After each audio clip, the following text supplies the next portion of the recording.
अब तो हमने विदेश में भी,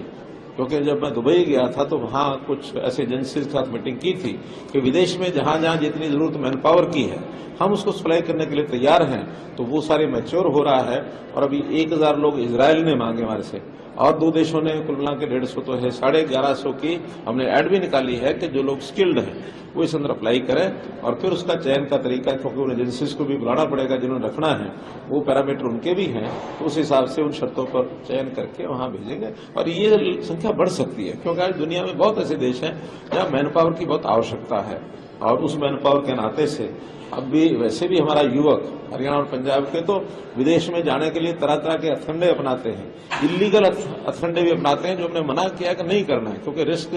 लाइफ को रिस्क होता है तो वो नहीं अपनाना चाहिए। डोंकी जैसा जो एक सिस्टम चल पड़ा है उसको बिल्कुल भी हमने डिस्करेज किया है, उसके खिलाफ हम तो जहां जहां ऐसे की जानकारी मिलती है जिसको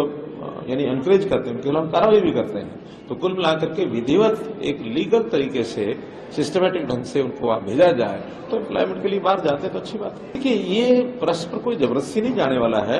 आखिर एक मौका है, उन्होंने डिमांड की हुई है। आखिर ऐसा नहीं कि इजराइल में कोई रहते नहीं है,